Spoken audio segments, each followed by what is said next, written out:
After the ghost, make flood control spending truly visible.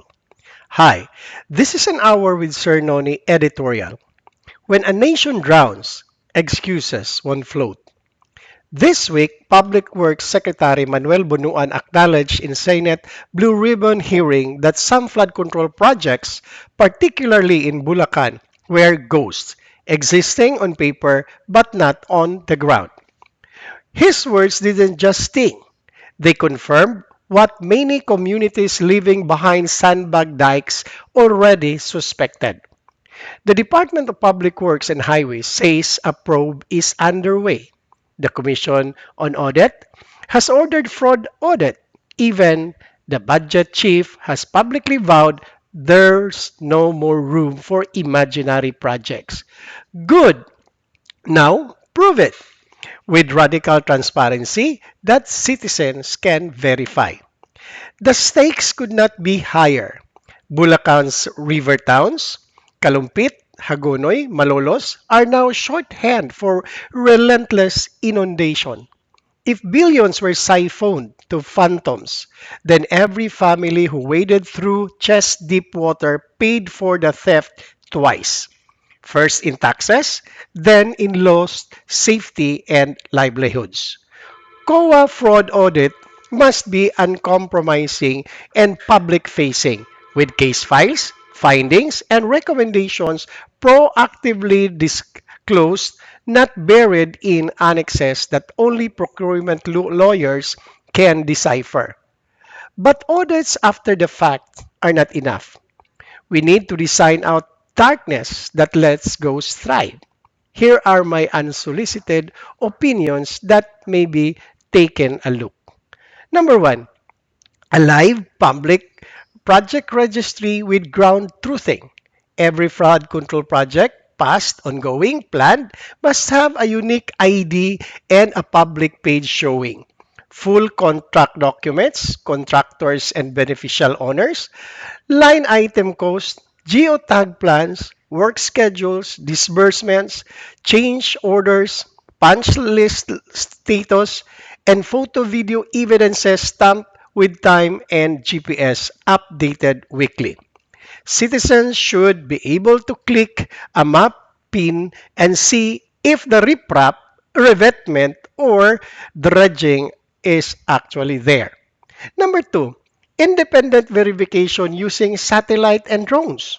Pair DPWH progress report with a third-party geospatial checks. If the agency is 1.2 kilometers of dike is substantially completed, satellite imagery and periodic drone flyover should confirm it. Variances beyond a tight tolerance trigger automatic payment holds and site inspections. Number three, payment by milestones in escrow. Release funds only after physical completion is verified by both DPWH engineers and independent monitor. No mobilization free for all. No final payments without as-built drawings, materials test results, and public inspection reports. Number four, blacklist the actual that actually bite. Plus, debarment across government. Contractors and officials implicated in ghost or substandard works should be swiftly blacklisted and cross-debarred. DPWH, DBM, LGUs, GOCCs publish the names, the cases, and the evidences. Tie this to a field jobs so barred firms cannot simply reincarnate under a construction uh, company or any other company of a cousin. Number five, whistleblower protection with real incentives. DPWH rank and file and local residents often know where the bodies or culverts are buried. Protect them, pay them, and fast track the reports into COA and Ombudsman actions. The administration's Sumbong sa Pangulo channel should integrate directly with DPWH registry so every credible tip is visible and trackable through resolution. Number six, legislative sunlight on last minute budget tweaks. They say that sunlight is the best disinfectant. The House Small Committee adjustments and any Senate realignments to flood control must be published line by line with project IDs, maps, and technical justifications before ratification. No exceptions. If lawmakers believe a red channel is needed, they should defend it in daylight, not at midnight. Number seven, performance-based budgeting tied to outcomes, not outlays. Agencies should earn next year's flood control envelope by demonstrating this year's result. Reduce inundation hours, protected hectares, fewer displacement households. COA and DBM should weight these metrics when recommending appropriations. Local oversight with teeth.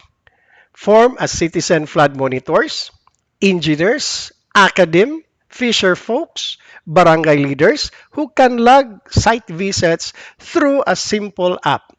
Their sign notes and photos become part of the official record, not a community noise. Number nine, stronger internal audit within the DPWH. Create a standing anti-fraud unit with rotational assignments, mandatory lifestyle checks for procurement and district engineers, and direct reporting line to the Secretary of the COA's Fraud Office. Publish quarterly red flag summaries. And finally, open data by default. Release machine-readable data sets, contracts, progress, payments via an API so media, universities, and civic tech groups can spot normal anomalies like suspicious clustering of awards to a single contractor or identical unit prices across distant districts. None of this is science fiction.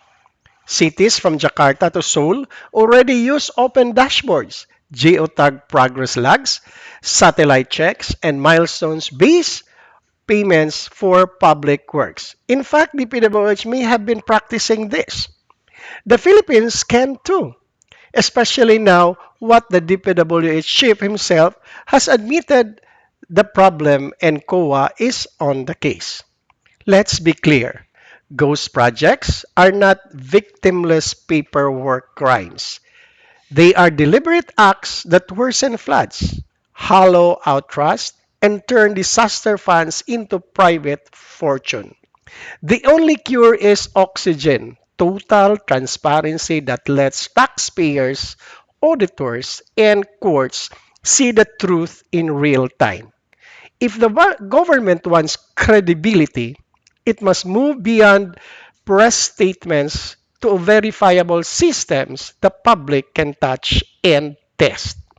Build the registry, turn on the maps, tie person to proof, publish every change, blacklist the cheats, protect the truth tellers.